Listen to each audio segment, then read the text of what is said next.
Ça va ou quoi? Ça va et toi, Tchèque? Est-ce que tu vas être gardé? Est-ce que tu vas au centre de c'est formation? trop- Est-ce que tu vas signer le contrat? Parce que tu vois les autres, ils signent leur contrat. C'est dur, tu vois, tu te demandes est-ce que je vais rejouer? Et du coup, entre-temps, tu vas en sélection. Ça se passe comment l'arrivée en sélection? La réaction de ta famille aussi par rapport à ça. Je me dis la fierté, on connaît la fierté des DZ. Hein. Donc Mais déjà, ça doit être quelque chose.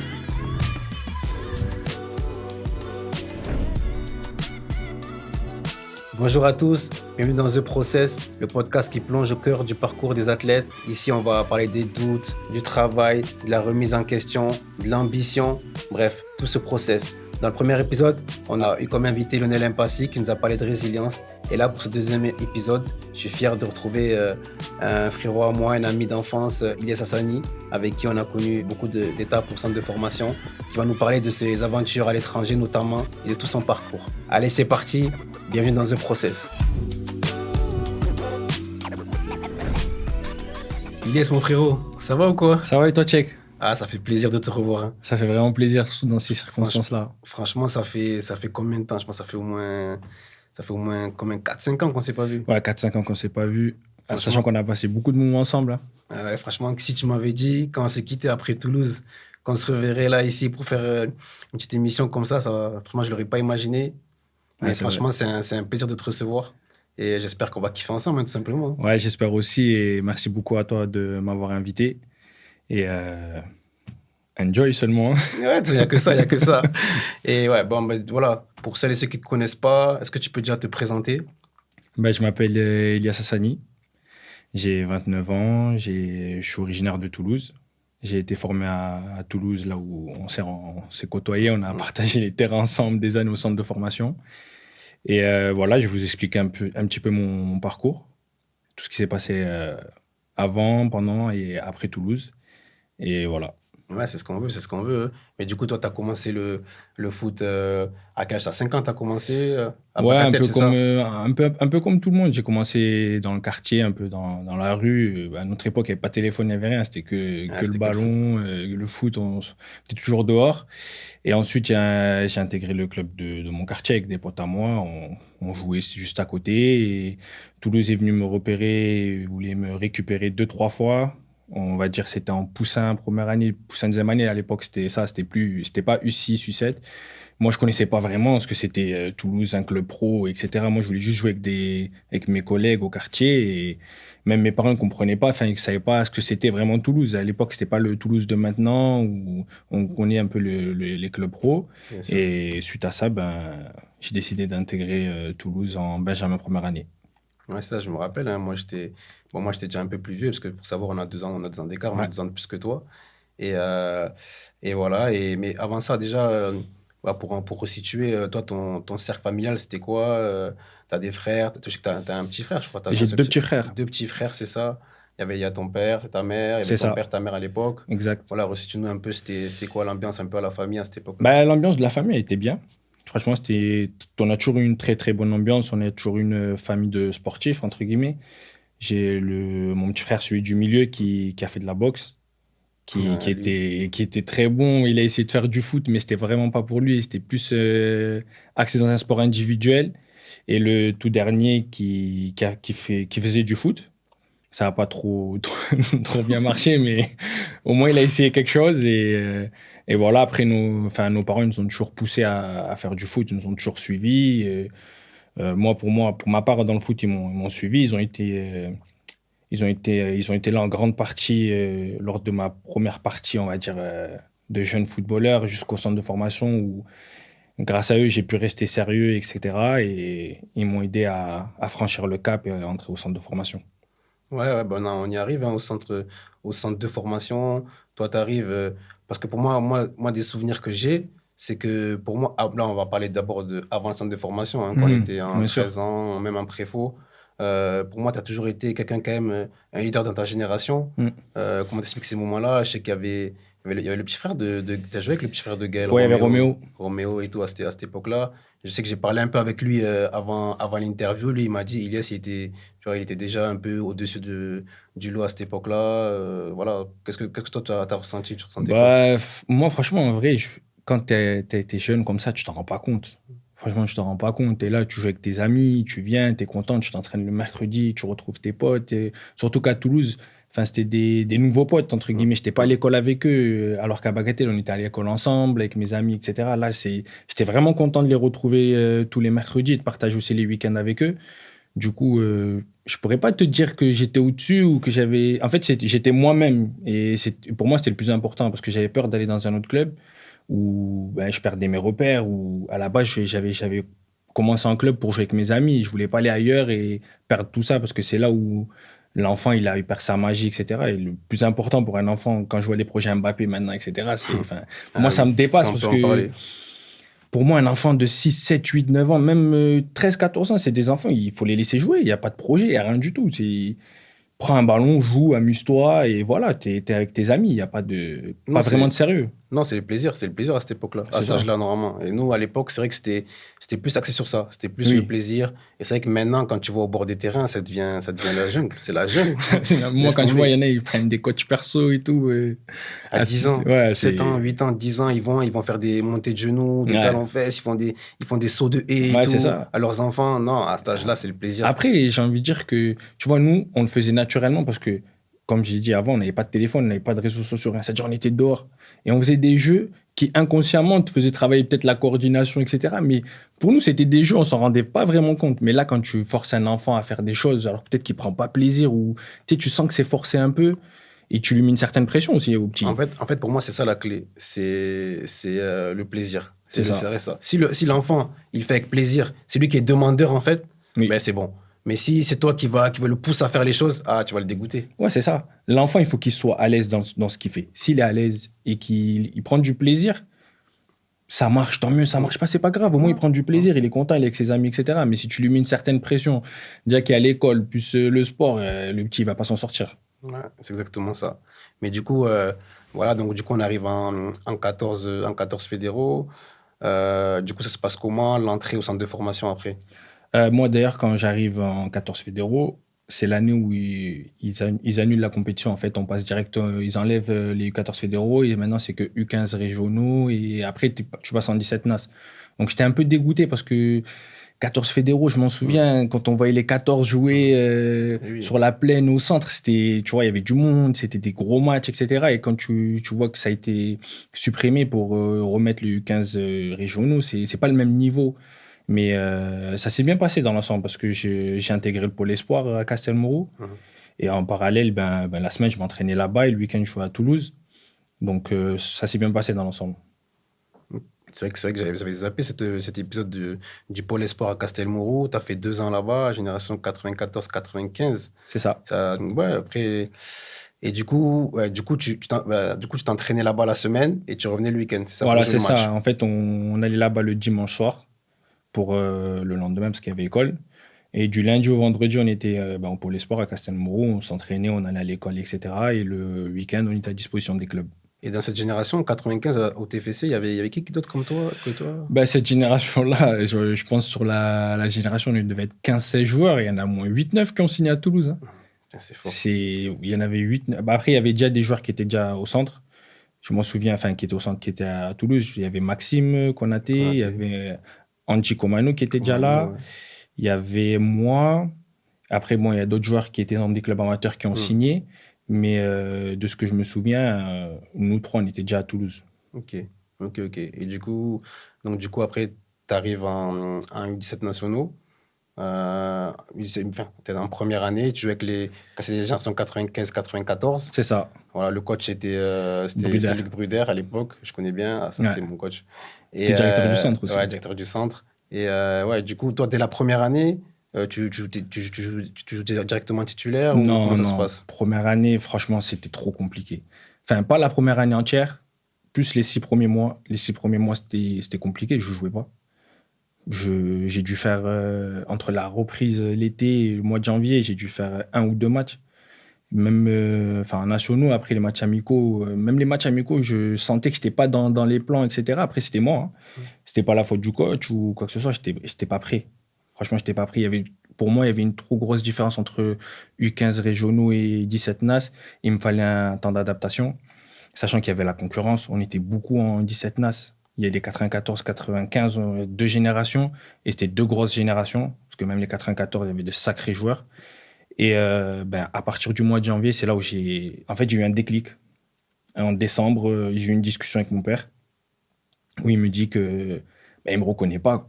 Il reconnaît pas l'enfant qui aimait jouer au football, il reconnaît pas le passionné de foot qui aimait regarder la télé. Je regardais tous les matchs, etc. Et là, j'avais un peu une cassure avec le foot. J'allais à l'entraînement à reculons. J'étais pas à l'aise parce que je savais que j'étais pas bon. Du coup, j'avais peur du regard entre Ouais, guillemets des autres. tu allais un peu en reculant. Voilà, de se dire ouais, en fait, j'ai pas de niveau. J'ai rien à faire là, quoi. Et au final, en décembre, j'ai une discussion avec mon père où il me dit les quatre vérités, mais pour m'ouvrir les yeux en me disant qu'il me reconnaît plus, qu'il fallait que je reprenne du plaisir, que j'avais le niveau, il m'a redonné confiance. Et en janvier, je reviens et deuxième partie de Mm. saison de folie. Je finis la saison, pardon, avec les U19. Je fais le tournoi D'accord. Carré-Sport en U19 alors que je suis 17 première année. Ah, t'as fait Carré Sport, c'était Ouais, première année. 17 première année. Ça, Je c'est fais fort. Carré-Sport en 17 première année. Du coup, je reviens de loin. Je reviens de loin parce que personne n'aurait misé sur moi en début de saison, hein. Mais du coup, dans ces moments-là où tu jouais pas, ça se passait comment dans ta tête? Dans ma tête, en fait, en fait, ce qui me choque, c'est que j'acceptais. D'accord. Alors que je suis pas de nature de quelqu'un qui accepte, tu vois, qui va encaisser et qui va dire, bon, c'est pas grave, je vais toujours relever la tête, tu vois, et travailler pour quelque chose. Mais là, en fait, j'acceptais comme si, pour moi, c'était normal que je joue pas parce que ceux qui jouaient à mon poste, ils étaient meilleurs et le groupe était meilleur, tu vois. Alors que j'avais pas à réagir comme ça. Et la discussion que j'ai eue avec mon père, c'est ça a été un Électrochoc. électrochoc, ouais, un électrochoc. Parce que je me suis rendu compte, ça m'a ouvert les yeux, je me suis dit, mais en fait, là, je fonce droit dans le mur. Et du coup, mais c'est qu'on n'en a pas évoqué. Quand tu arrives à un U17, un U17 nationaux, tu as signé un contrat aspirant, déjà. Oui, j'ai Ouais. signé un contrat aspirant, sachant que j'ai signé dans les derniers au Pôle Espoir. Ils m'ont pas fait signer mon contrat aspirant en premier.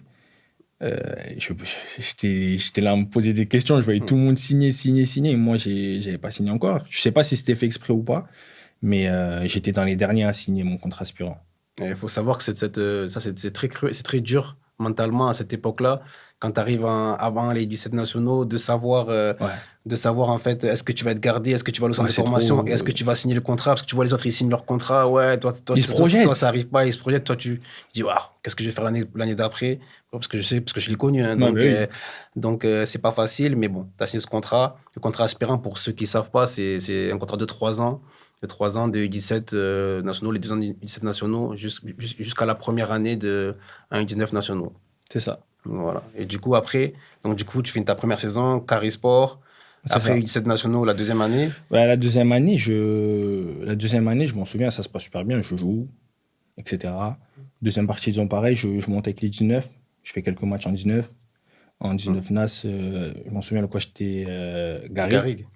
Il m'avait fait confiance déjà à Carré Sport l'année d'avant. Il m'avait dit que si je continuais comme ça, il y avait des bonnes chances que je monte l'année prochaine avec lui, parce que c'est quand même l'objectif. Quand tu es 17 deuxième année, c'est de gratter quand même, on va dire, des bancs, au moins des bancs en 19 Et NAS. même de commencer à jouer, Ouais, même de ou de commencer à commencer à jouer, jouer. parce que tu dois être. Si tu commences à jouer et que tu es dans le groupe, c'est que voilà, le club compte sur toi et que tu fais des Ouais, belles choses. ouais, c'est clair. Et c'était dès le début de la saison, c'est l'objectif que je me suis mis en tête.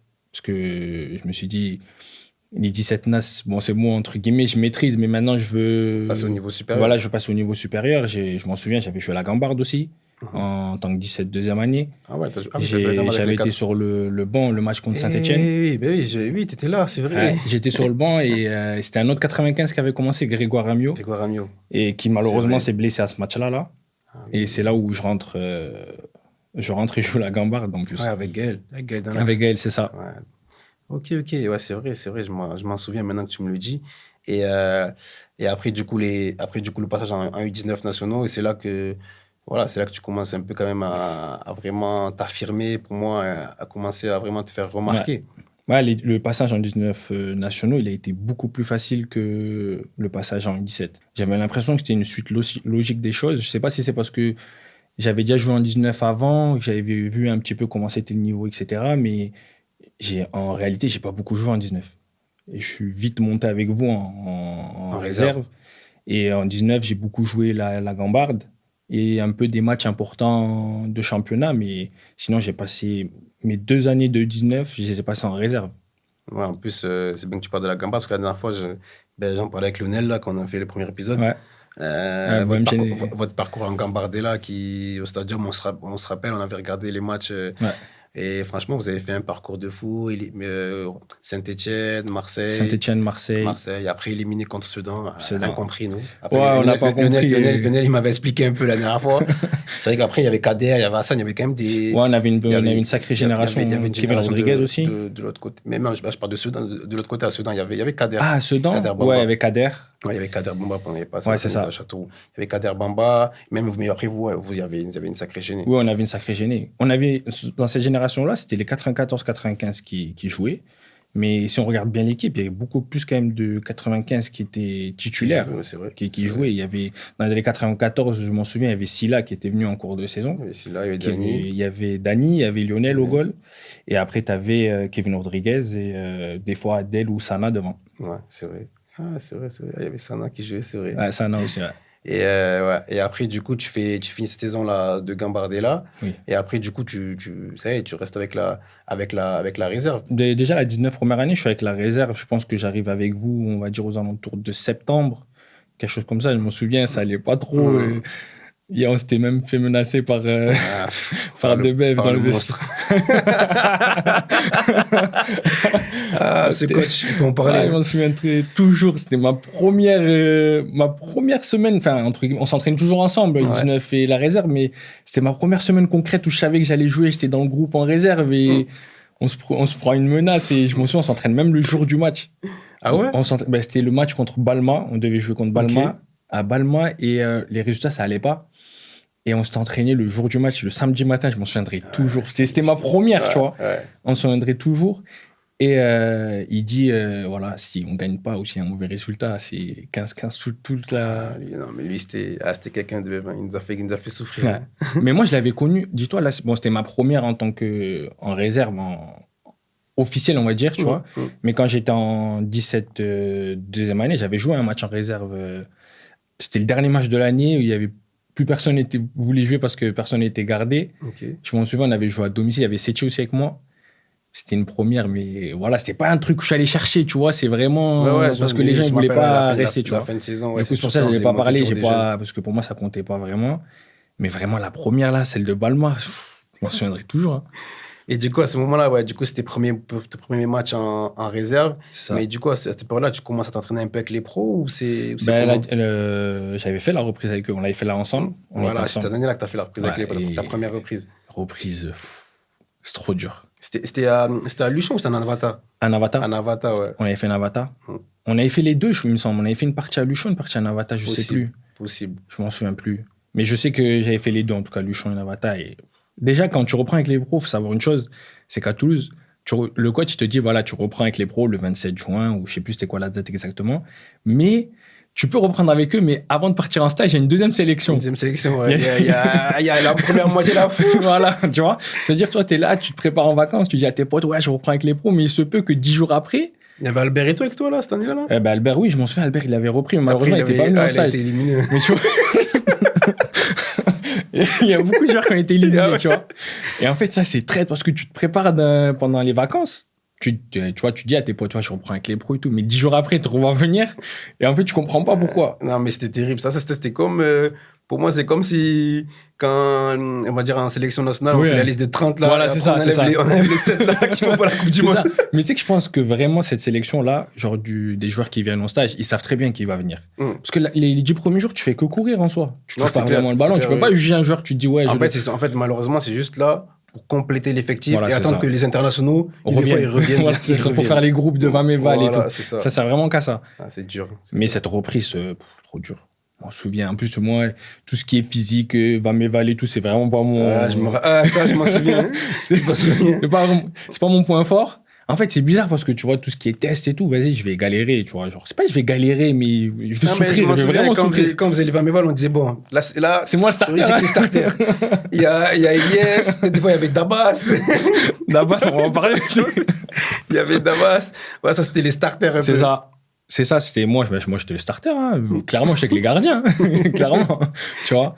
Mais après, en match, j'étais pas fatigué. Enfin, c'est pas que j'étais pas fatigué, mais... Non, mais c'est vrai. Je sais pas si ça fait partie de mon caractère ou en match, genre, je vais me dépasser plus que pendant le Vameval, mais tout ce qui était physique, même 15-15 et tout, c'était pas mon truc. Hein. Et après ça, toute ta carrière, ça a été pareil? Toute ma carrière. J'ai Ok. toujours, tu vois, pas galéré parce qu'après, quand tu arrives, on va dire, au monde pro, c'est pas les mêmes physiques qu'en jeune où tu vois, t'as la pression, le coach il te regarde, ou tu vois, tu fais ça, tu t'en fous, tu sais, même si t'arrives 2-3 mètres en retard, le coach il va rien dire. Donc il sait qu'en match tu vas courir et tout, il n'y a pas les mêmes attentes. Mais en jeune, tu dois atteindre un certain standard, entre guillemets, tu peux pas signer pro en ayant 14 de Non, bien VMA, tu sûr, vois. bien sûr, bien sûr. Donc, ouais, en pro, c'était différent. Ok.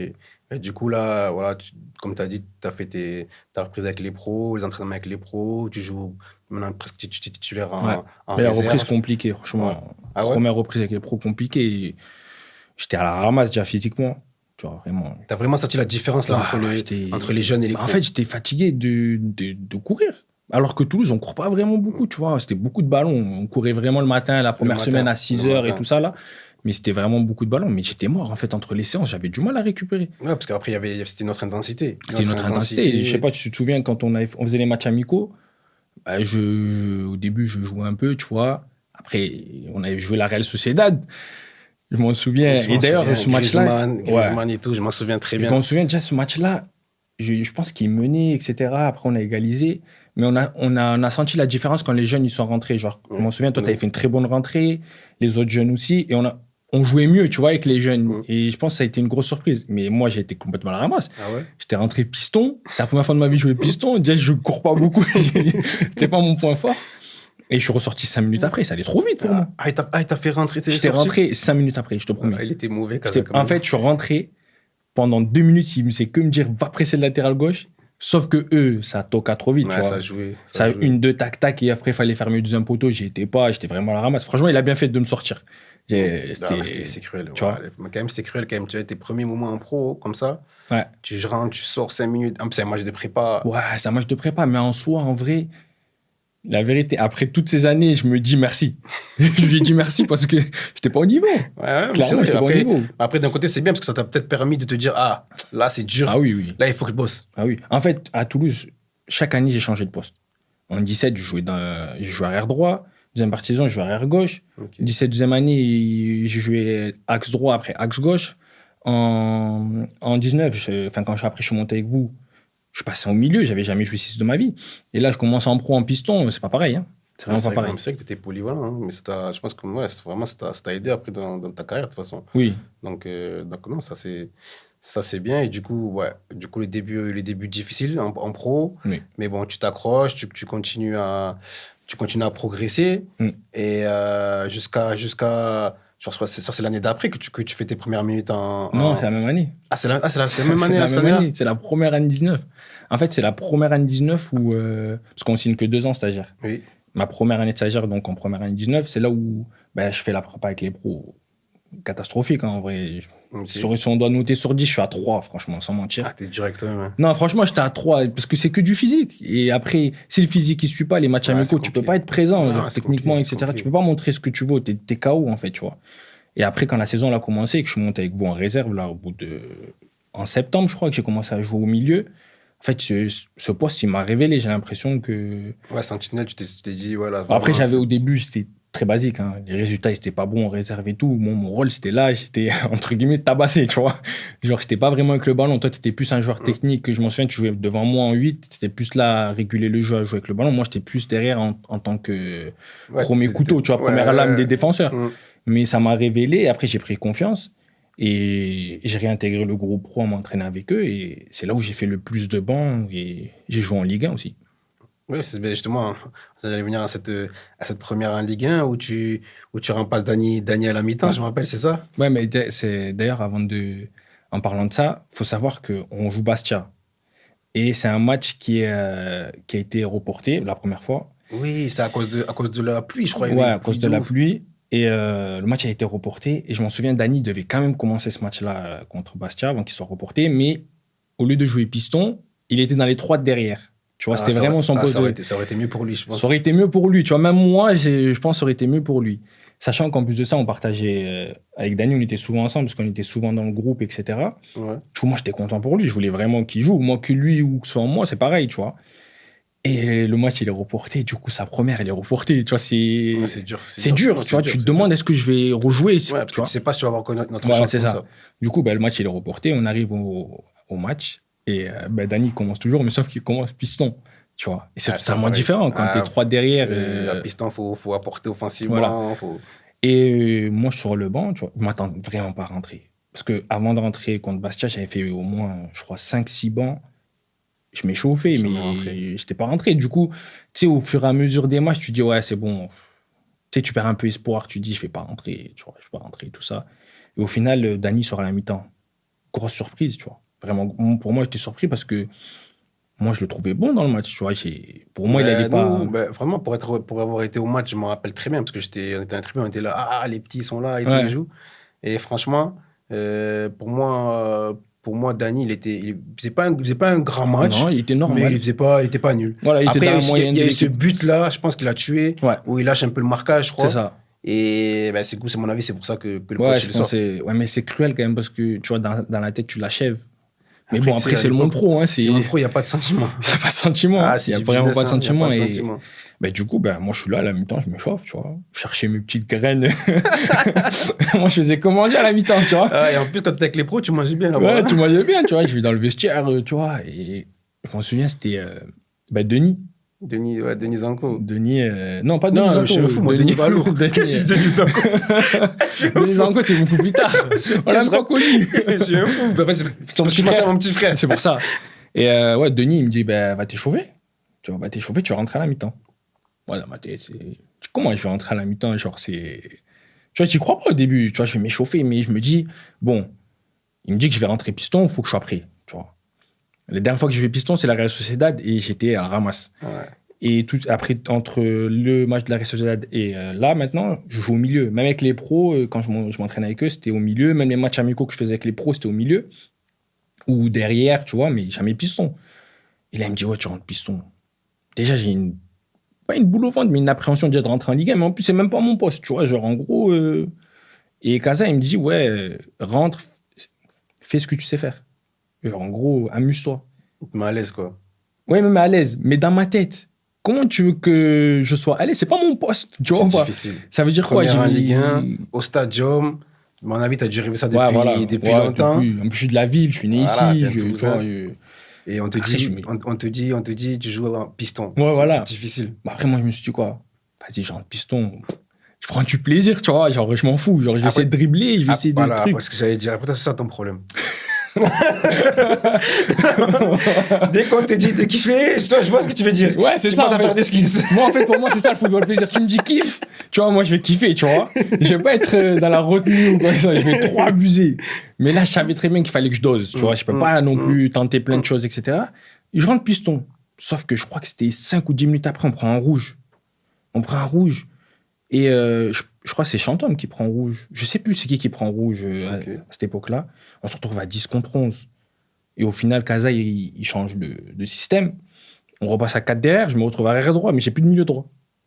Ouais, c'est chaud. Plus de milieu droit. Donc, j'ai passé, on va dire, toute la fin de match à défendre. Les 2 contre 1, je taclais à droite, à gauche. Au final, pour moi, c'est une première entrée genre mitigée, tu vois. Parce qu'on n'a pas pu voir mes qualités. Ouais. Et j'ai pas pu démontrer ce que je savais faire. Bon, après, le poste, j'avais déjà joué arrière droit, donc j'ai pas d'excuses. Mais quand tu es à 10 contre 11, le cours du jeu, il n'y est pas pour toi, tu vois. C'est compliqué à part que c'était vraiment un joueur offensif où tu peux faire la différence, tu vois. Tu vas gagner tes 1 contre 1, tu vas mettre un peu le feu au stade, marquer ou faire une passe D. Tu peux te faire remarquer, mais en tant que défenseur, quand c'est comme ça, t'es à 10 contre 11, tu rentres et tu peux rien apporter. À part si tu fais un tacle, tu sauves le ballon sur la ligne, mais en soi, tu peux pas te démarquer des autres. Non, mais surtout le scénario du match. Encore si c'était un match où vous meniez et que je dois tenir le score, là, tu peux vraiment apporter. Mais là, du coup, là, c'est un truc où vous étiez mené, donc il fallait apporter. Donc, tu vois, c'était compliqué. Le scénario, c'était. Puis comme Bastia, une équipe. Je sais pas, Bastia, en plus, ça devait être la guerre, c'était compliqué. Et du coup, on n'a pas parlé, mais là, du coup, tu fais tes premières minutes en Ligue 1. Je pense que la famille, elle devait être fière de toi quand même à ce moment-là. Oui, c'était fier. Le Stadium, moi, je suis de Bagatelle, tu vois. Donc, tu regardes Bagatelle Stadium, c'est 5 minutes en voiture. C'est juste à côté. Eux, ils étaient fiers parce qu'ils ont fait beaucoup de sacrifices pour que j'en arrive là, tu vois, pour que je sois au foot. Même quand j'étais en jeune, en tournoi, etc., ils me suivaient partout. Ils avaient un peu cette... En fait, c'est même pas ils me suivaient pour mettre la pression pour réussir, tu vois.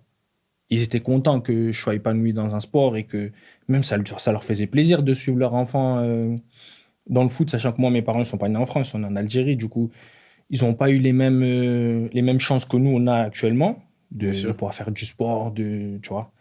Et du coup, moi, mes parents ils ont fait beaucoup de sacrifices déjà pour arriver en France, etc. Et de voir leur enfant arriver aussi loin, C'est une grande fierté. c'est une grande fierté. Ouais, mais vraiment, j'imagine, hein, jouer au stadium quand tu es toulousain, c'est un truc Oui, incroyable, hein. incroyable.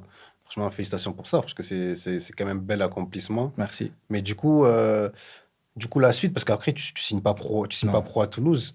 Comment t'expliques que t'es pas franchi ce cap? Bah, franchement, j'ai envie de te dire, c'est une énigme. Même pour moi, genre, en vrai de vrai, à un moment donné, genre, moi, je vais pas me le cacher, hein, quand on m'a annoncé déjà que je signais pas pro, j'ai fait le mec qui n'était pas touché devant eux, etc. Mais quand je suis rentré chez moi, j'ai fondu Dévasté. en larmes, frère. Je vais pas mentir, hein, c'est normal, hein, c'est un rêve d'enfant, tu vois. Ah, C'est mon gars, moi, j'ai connu la même chose, hein. Donc, tu vois. Mais en fait, je vais pas me cacher ou dire, ouais, je vais faire le mec, en gros, ouais, ça m'a pas touché. Non, je suis rentré chez moi, non, mais c'est bien que tu dis, il faut que se rendre compte, parce que nous, c'est un rêve qu'on a depuis qu'on est tout petit. sachant que tu es de la Ton, ville ton club aussi. Voilà, formateur, t'es voilà. chez toi. Pour moi, c'était un palo. Toi, Ouais. toi, Un c'est ballon, c'est encore Bagatelle. beaucoup plus Tu proche. vois, ça veut dire, forcément, tu as envie de. Pour toi, c'est ton rêve de signer pro à Bah, c'est Toulouse. juste ton club de cœur. En plus, toi, tu joues en Ligue 1. Donc, forcément, je te dis la suite logique, ben, je vais signer pro. Sachant qu'en plus de ça, quand je joue en Ligue 1, c'est pas comme si tout s'était arrêté. Tu vois, c'est pas comme si j'avais loupé mon entrée et que c'est fini, je m'entraîne plus avec les pros, il n'y a plus rien. Non, il y a une suite après ça, tu vois. Après ce match-là, je continue quand même à entraîner avec les pros. Je fais les matchs amicaux pendant la trêve internationale, etc. Je joue avec eux, je continue à faire des bancs. Même je suis à 2, 3 fois encore de re-rentrer en Ligue 1, mais malheureusement, ça ne le fait pas. Mais je comprends pas, tu vois. Deuxième année stagiaire, je reprends encore avec les pros. Ça se passe bien, je m'entraîne avec eux, mais c'est pas pareil que la première année. Ouais, tu sens que t'es pas. Ben, disons que la première année, en fait, quand je suis avec les pros, je pense que les personnes qui m'entouraient à cette époque-là, on va dire les agents et ceux qui s'occupaient de ça, ils auraient pu Poussé. pousser et me faire signer pro. Tu vois? Parce qu'à cette époque-là, il faut savoir, je sais pas si tu te souviens, il y avait des Maxime Spano qui étaient venus, qui avaient signé pro de Mandani. Oui. Il y avait Silla qui était venu aussi de Guinée, qui avait signé pro directement. Et je m'en souviens, au centre, on avait tous un peu la même discussion. C'est qu'on se disait, nous, on est là, on s'entraîne depuis des années, on fait partie du club, Ils vont on a fait prendre des joueurs. 17-19. Et au final, on doit prouver plus que des joueurs qui viennent s'entraîner une semaine et ils signent pro direct. C'est vrai. Sans forcément des références Voilà. ailleurs avant. Après, il faut savoir que, par exemple, pour Silla et Sana, bon, je prends leur exemple parce que c'est eux qui sont venus de l'étranger quand nous, on y était. C'était les deux seuls. Ils sont obligés de signer pro parce qu'ils viennent de l'étranger. Ouais, ouais. C'est Même différent. quand tu viens d'Afrique, tu es obligé Voilà, de t'es signer un obligé. contrat pro. Mais quand je voyais des joueurs qui jouent en France, en amateur, etc., qui venaient, qui passaient une semaine d'entraînement et qui signaient pro, tu te demandais, mais en fait, Ouais, moi, je fais tout nous, ça pourquoi? nous, on est là, on prouve tous les jours. Mm. Le mardi, on fait le 15-15 avec l'Asbat, on se tue. Tu vois, le Ah, là, week-end, c'est pas on, tout, c'était on, dur. a on a la pression, parce que je sais pas si tu as connu, toi, les notes au centre de match, Bien sûr. sur le Bien tableau. sûr. Bien Mais la sûr. pression que ça donne. Bien Tu sûr. peux pas mentir aux gens, tu dis, ouais, j'ai été bon à l'extérieur. Tu vois, tu as eu un 7 sur 20, etc. T'arrives, tu vois la note comme ça. En plus, tu connais le Avec centre de appréciation en plus, hein. Le centre de formation, on est mauvais entre nous, ça termine. En plus, t'es sur le tableau avant le self. C'est-à-dire que tout le monde Oui, passe tout le devant. monde passe T'es devant. obligé, tu peux On pas. passe devant, puis tu connais, nous, on arrive, on regarde. Nous, on était, tu vois, des Ouais. fois, on était plus grand, on regarde, on dit, Ouais, yes, c'est c'était ça. quoi, c'est c'était ça. bizarre ce C'est week-end, ça, quoi. c'est ça, je te promets, c'est ça. Et après, tu sais, je me disais, c'est bizarre, tu vois, genre, j'ai pas signé pro. Mais après, en prenant du recul, je me dis que moi, pour moi, j'aurais dû signer pro, tu vois. Parce que déjà, je suis de la ville. J'ai fait toutes mes gammes à Toulouse. Franchement, sans me jeter de fleurs ou quoi que ce soit, l'année que je fais en 19 première année, elle suffit largement pour, tu vois, pour que je passe au moins le cap, au moins le contrat pro et après voir ce que ça donne, tu vois. Mais quand Ouais, j'arrive et qu'on me dit. c'est ça qui était dur à l'époque, c'est que à l'époque, en fait, pour signer pro à Toulouse, en tout cas, Trop compliqué. il fallait jouer. Il fallait jouer 10. Bah, Quand je vois les 92, les Steve Yago, Steve Yago les et JD Akpako. Accra, pareil. Ouais, même Ils ont dû jouer Amadou. 5-6 matchs. Titulaire, hein. Amadou, il a marqué en Ouais, plus. donc c'est, tu vois, il fallait enchaîner pour signer. C'est-à-dire que, voilà, toi tu l'as dit pour toi, moi je peux le dire exactement. Je trouve que c'est un peu le même parcours que moi. Bah oui, Il fallait, moi j'ai fait ouais, une dizaine de bancs en Ligue 1 bien aussi. sûr. Donc ça veut dire que ça suffisait pas, il fallait jouer. Bon, c'est Ben, comme ça, regarde, c'est notre par époque. exemple, Gaël. Gaël, je Gaël. regarde, il signe pro 1 an. il fait partie du club depuis qu'il est, je crois, il est Le rentré gars, en débutant. on pensait tous qu'il avait signé 3 ans. On va sur ce qu'il a signé 300. Mais pour moi, après avoir, tu vois, après avoir pris de l'âge et du recul, je me rends compte que Gaël, en fait, il a signé parce qu'il faut se rappeler, il a fait une fin de saison de folie. Il va au tournoi de Toulon, Oui. il marque, etc. Et je pense vraiment que sans ça, Il sans signe cette pas. exposition Il signe pas médiatique, entre forcément. guillemets, parce qu'à l'époque, il n'y avait pas d'exposition médiatique comme Oui, il maintenant, était en équipe de France et tout, donc voilà, ça l'a boosté. je pense qu'il serait passé sous les projecteurs. Hein. Il n'aurait même pas fait signer. Mais là, vu qu'il s'est révélé, tu vois, un peu comme Yannick. Yannick, quand il va en équipe de C'est France, vrai. quand il fait ses premières sélections, je crois que c'est à Albi ou à Agen, Ouais, mais il explose tout. C'est là où Toulouse, un peu, ils se disent, Ah ouais. attendez, C'était ça, en fait. Il tu disait, ah vois, ouais, attends, peut-être que si on ne le fait pas signer pro, voilà. on va le Alors qu'il regretter. l'avait sous leurs yeux, Ouais, tu vois, c'est ça, ils n'avaient pas le même projet initial pour lui, quoi. c'est ça. Et ben, du coup, ouais. Du coup, tu signes pas pro. Non. Et après, et du coup, tu vas signer au Girondins. Bah, en fait, avant de signer aux Girondins, je vais faire un essai à la C Ajaccio. D'accord. Je fais un essai d'une semaine, ça se passe très bien. Franchement, ça se passe très bien, mais je me sens pas bien.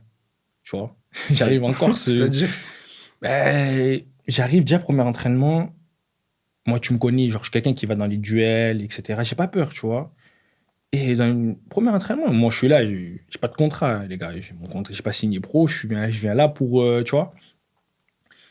Et tu t'embrouilles, ouais, t'es pas sur le continent ici. Bon, les Corses, on s'en fout, tu vois, on les connaît.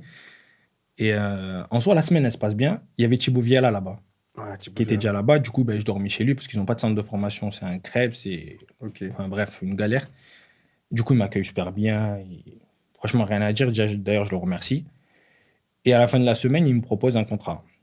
Il me propose un contrat et le directeur du centre d'Ajaccio, il s'appelait Sébastien Bagné, si je me trompe pas. Il faut bien retenir ce nom parce que je le retrouve après à Bordeaux. Ok. Je lui ai dit que franchement, je ne vais pas signer à Ajaccio.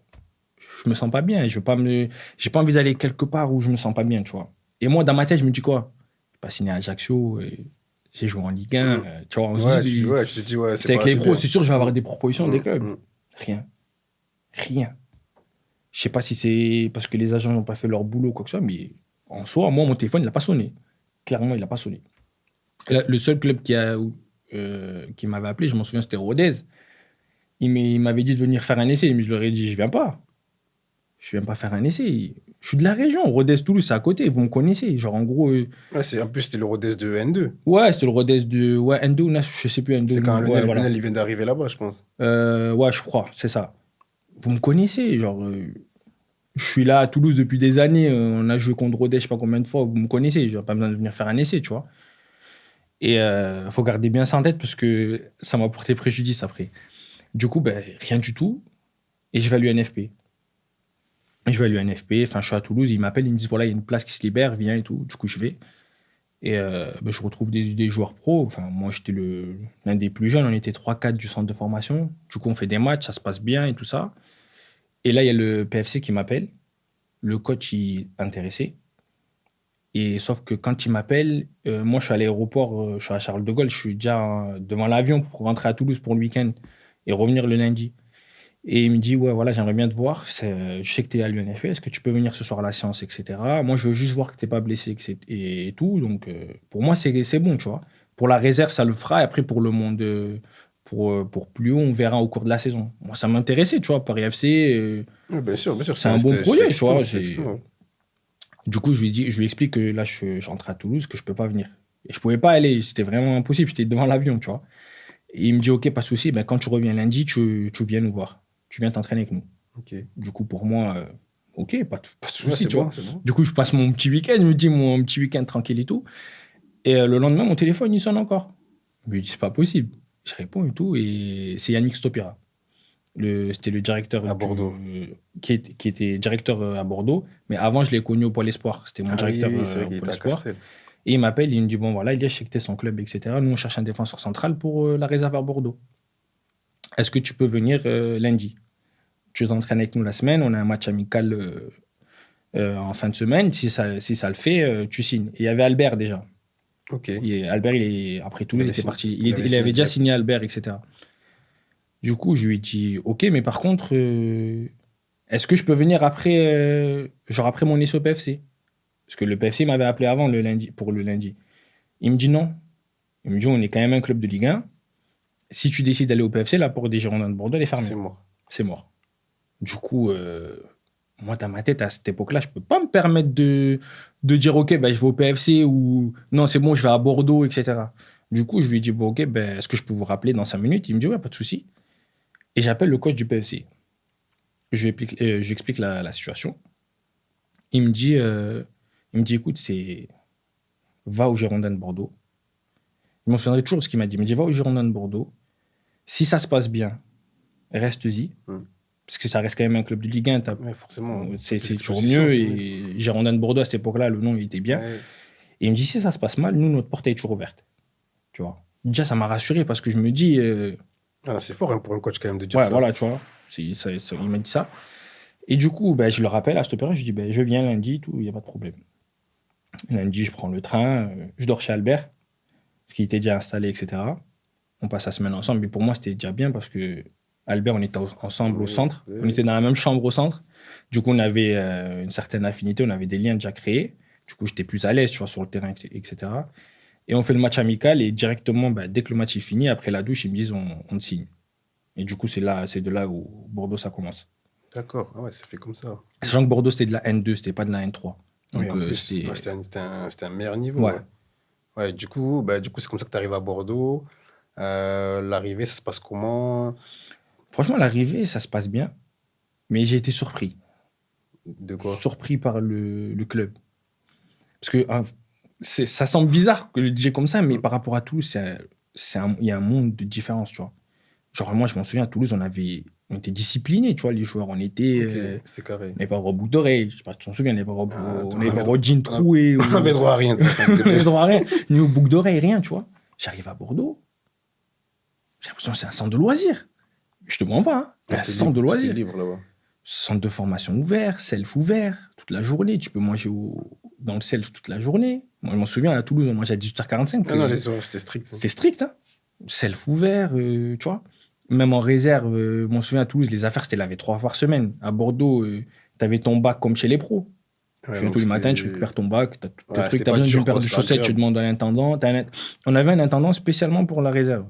Ouais, donc c'était vraiment agréable. Et même les salaires entre Toulouse et Bordeaux, ça n'avait rien à voir. Oui, je me rappelle. Ouais. Entre les jeunes, tu pouvais y avoir des 17-19 ans qui étaient peut-être entre 3 et 5 déjà. Ouais, c'est que Alors qu'à Toulouse, on était... Dabas m'avait dit ça quand il était parti là. Voilà. Alors qu'à Toulouse, non. Toulouse, on avait tous le même salaire, à part ceux qui étaient peut-être en sélection et qui devaient jouer la Coupe d'Europe. C'était des championnats officiels où c'était différent. Mais sinon, la seule différence, c'était interne-externe. Mais on avait tous à peu près la même chose. À Bordeaux, il y avait des 17 qui touchaient plus que des 19. Incroyable. Ok. Et donc, dans tout ça, ouais, ça fait une adaptation. Mais en fait, ça s'est très bien passé, l'adaptation. Très, très bien. C'est juste que, pour moi, je ne comprenais pas... En fait, je ne savais pas si c'était ça le vrai management d'un club ou si c'était Toulouse qui était dans le bon. Mais forcément, tu n'avais pas d'autres références. Donc, forcément... Voilà, c'est ça. Plus la saison a passé, et plus je me rendais compte que, finalement, tous ces passe-droits, c'est pas si bon que ça, tu vois. Peut-être que nous, à Toulouse, c'était beaucoup trop abusé, tu vois. Mais on avait... on était cadré au moins. On était cadré, tu vois. Cadre. Et je pense qu'en tant que parent, par exemple, maintenant, on est parents tous les deux. Je pense que si demain, j'ai un choix à faire entre les deux, par exemple, pour mon fils, je dirais plus d'aller à Toulouse parce que je sais qu'il aura une certaine éducation, tu vois. C'est vrai. Alors qu'à Bordeaux, c'était beaucoup... tu vois, les gens, ils font ce qu'ils veulent, les petits. Il n'y a pas Général là-bas? Non, Général, Wikipédia, non, il était pas là. Mais c'était beaucoup trop, tu vois. Boucle d'oreille, entraînement, petites chaussettes courtes. Ah ouais. Va en chaussettes courtes à Toulouse, tu vois. Waouh, non, impossible. Là-bas, c'était même pas mettre les protèges, c'était compliqué déjà. Impossible. Et du coup, même la différence qu'il y avait, c'est qu'à Toulouse, il y avait beaucoup de... Il y avait la transition entre les jeunes et les pros. Ouais. Où c'était beaucoup plus facile, entre guillemets, de s'entraîner avec les pros et d'être proche du groupe pro. Et quand je dis ça, je m'explique, c'est que déjà à Toulouse, toutes les catégories, on jouait de la même façon. On faisait les mêmes combinaisons sur coup de pied arrêté, corner. C'est-à-dire quand tu montais chez les pros, c'était pareil. À Bordeaux, c'était pas du tout ça. En 17, le coach, il fait ce qu'il veut. En 19, le coach, il fait ce qu'il veut. En réserve, le coach, il fait ce qu'il veut. C'est-à-dire que tu peux jouer en 4-4-2 en 17, tu vas monter en 19. en 4-3-3, truc. C'est bien pour le développement du joueur, tu vois. Mais pour la continuité du club, si par exemple tu veux monter un projet, c'est pas bon non plus. Parce que le jeune, il va être perdu à un moment donné, c'est tu vrai, vois. c'est vrai. Et la proximité avec les pros, elle n'était pas à Toulouse, tu te rappelles. La plupart des pros, ils étaient jeunes déjà. Ouais, c'est vrai. Il y en Il y a pas mal. qui étaient au centre. Et puis même, je m'en souviens, les Serge, etc., on était beaucoup proches avec eux. Ils étaient Oui. proches avec Oui, nous. oui, oui. Non, c'est vrai. C'était limite une amitié, même si c'était des grands Non, frères mais pour nous. Mais c'était ouvert. c'était ouvert. Il y avait un lien. À Bordeaux, Il n'y avait limite, aucun tu lien. disais même pas bonjour aux pros. Ah Ils ouais. mangeaient, ils avaient leur propre self. Ils ne partageaient pas le même self. Bah, après, c'est autre chose. Mais en gros, ils n'étaient pas proches des jeunes. Mm. Ils n'aidaient pas les jeunes. Moi, j'attendais pas ce qu'ils m'aident. Hein. J'attends rien d'eux, tu vois. Mais quand tu vois qu'il y avait des petits 19 et tout qui montaient avec les pros, ils montaient, tu vois, à reculons. Et quand tu regardes ces dernières années, mis à part Jules, Koundé, Chouameni et il y a eu Adam Ounas qui sont sortis à Bordeaux, il n'y a Ouais. personne. Ouais, c'est vrai que c'est vrai que non, Il y a tu vois, les personne. dernières années, il Et n'y a sur pas. les trois, tu as Chouameni qui était au-dessus du lot, tu as Koundé qui était au-dessus du lot, et en plus de ça, c'était un travailleur, du coup, ça a fait la différence. Et Ounas, c'était un talent. Ouais, donc en fait, ils sont sortis grâce à leur talent. Voilà. C'est pas dû au centre de formation. Non, Partout, ils auraient réussi, non, quoi, ces mecs-là. non. De moi, l'année où je suis pas. Parce que je les ai connus qu'un an, tu vois. De ce que j'ai vu sur l'année, non. Ok. Ok, ouais, après, quoi, ça ment pas. Dans le foot, de toute façon, il Non. y a pas de secret. Hein. Ouais. Il n'y a pas de secret. Mais du coup, voilà, du coup, tu arrives là. Mais comment t'expliques bah, du coup, la suite? C'est parce que quand même, t'as ton match en Ligue Ouais. 1 avec les Girondins. Ouais, j'ai mon match en Ligue avec les Girondins contre Bastia. Non, mais je sais, parce que quand j'ai vu Ilyes Hassani titulaire en contre Bordeaux, là, j'ai allumé ma télé, j'étais obligé. Ouais, en fait, faut savoir que cette semaine-là, ça a été une semaine de fou. Mais je m'explique vraiment. C'est que, en fait, je m'étais jamais entraîné avec les pros. Jamais. Jamais. À Bordeaux, quand tu t'entraînes avec les pros, c'était à partir du mercredi, jeudi, ça veut dire que tu postulais pour être dans le groupe. Ok. Pour être dans le groupe. Pas pour jouer. Pas C'est pour deux jouer. choses différentes, tu Ouais. vois. Et je m'en souviens, il y avait une trêve internationale avant ce match. Et Bordeaux, il s'allait vraiment pas bien. Vraiment pas bien. Et le coach, c'était Willy Sagnol. Et pendant cette trêve internationale, il fait une opposition réserve avec les pros, etc. Ok. Et moi, franchement, j'attendais rien de ce match parce que je voyais qu'en fait, là-bas, à Bordeaux, c'était bouché limite. Tu vois, tu pouvais pas t'entraîner avec les pros, tu pouvais pas jouer.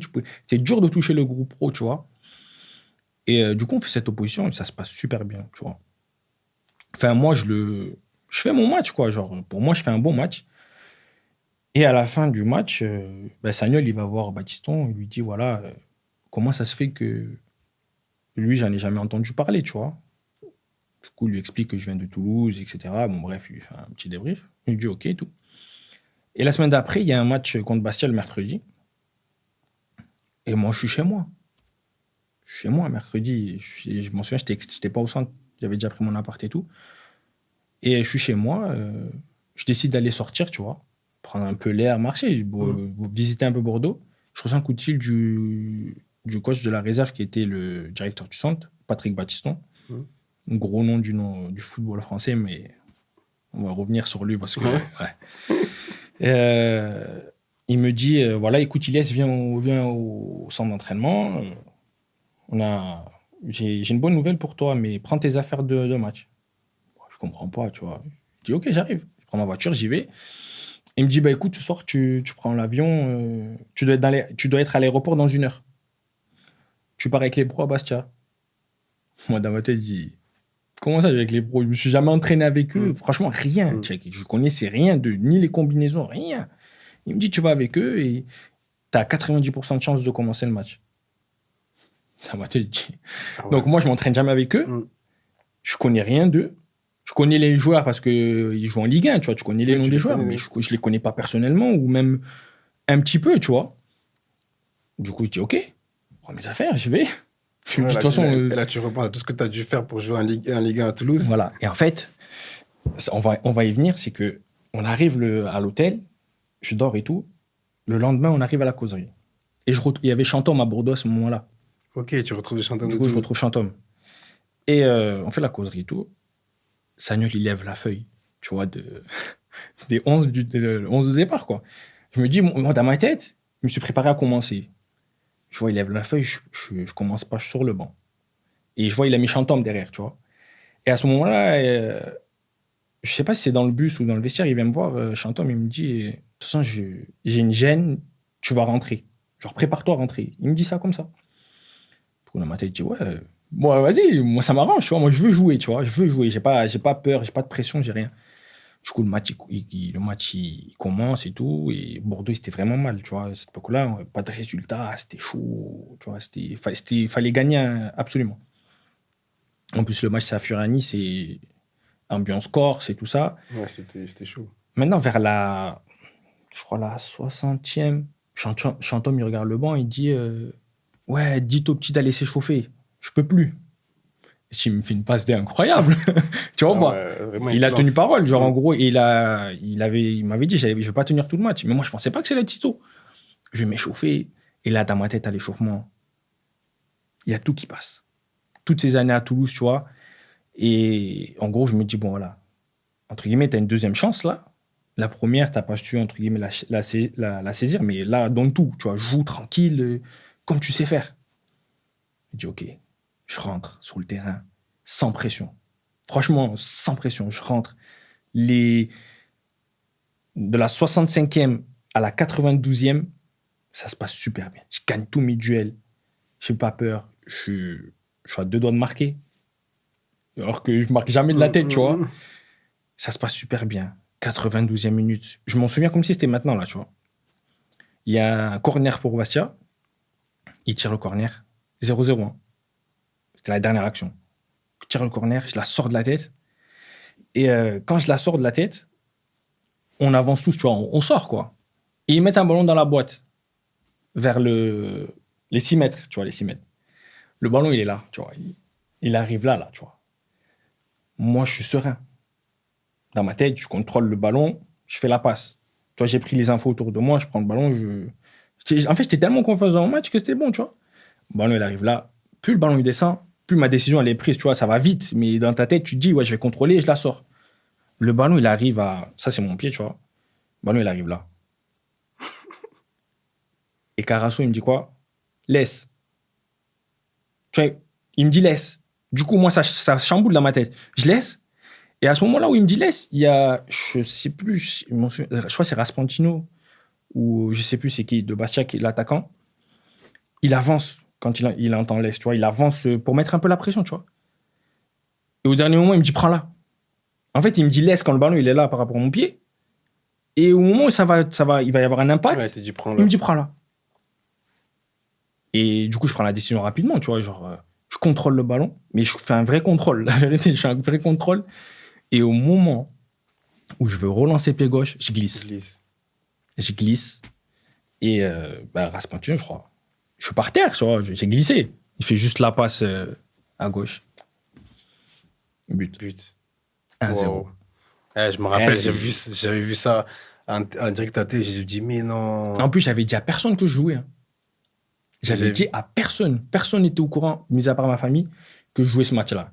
Parce que je voulais pas que ça se sache. Je me suis dit, j'ai pas envie. On l'a su. Alors, ouais. En fait, les gens ils l'ont su quand on a vu la compo.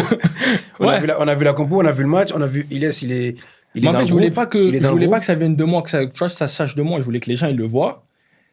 Et parce que moi, je me rappelle, je vois le match, je te vois rentrer et tout, on est content, on dit, waouh, c'est lourd, il rentre en Ligue 1.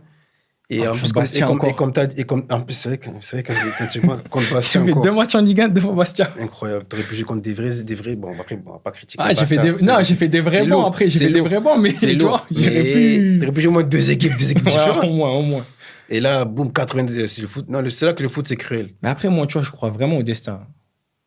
Et ouais, c'est ton histoire. En fait, ouais, c'est mon histoire parce que ce qui se passe après, à Bordeaux, je me dis, ce qui se passe après ça, là, je me dis que vraiment, j'ai quelqu'un qui... Enfin, le bon Dieu est veillé sur moi, tu vois. Vraiment. Parce que après ça, ce qui s'est passé à Bordeaux, ça a été, on va dire, les premières galères que j'ai eues dans le foot. C'est-à-dire? Dans le sens où, déjà, directement après le match, je rentre dans le vestiaire, je suis... dégoûté. Je suis dégoûté, tu vois. Dégoûté, mais je suis pas abattu. Je sais pas comment l'expliquer. Genre, comme si j'étais mon footiste. Non, mais parce que peut-être que tu te dis, ouais, j'ai fait une erreur, mais j'ai le niveau. Voilà, j'ai le niveau, tu vois. Ouais. Genre, j'ai montré que j'avais le niveau. J'ai fait une erreur, mais en soi, ça arrive. Et j'ai montré que j'avais faim et que sachant que je les connaissais pas, je jamais, Ouais, j'avais le jamais, contexte, c'était difficile. ouais, contexte difficile. Et je m'en souviendrai toujours, il y a Sagnol et le président de Bordeaux qui viennent me voir. En allant dans l'avion, ils viennent me voir et tout. Ils me disent t'inquiète pas, Elias et tout, on a vu ce que tu as fait sur le terrain, etc. Malgré l'erreur, on compte sur toi. Et il y a un match dans 3 jours contre Nantes. Et contre Nantes, on va compter sur toi. Ils me disent ça. Et Bordeaux-Nantes, c'est un derby. On joue à Bordeaux. Du coup, Moi, dans ma tête, je me dis, ça te rebooste. tu vois, je souffle. Je me dis, c'est bon. Tu vois, là, je vais pouvoir continuer, entre guillemets, sur ma lancée, malgré l'erreur.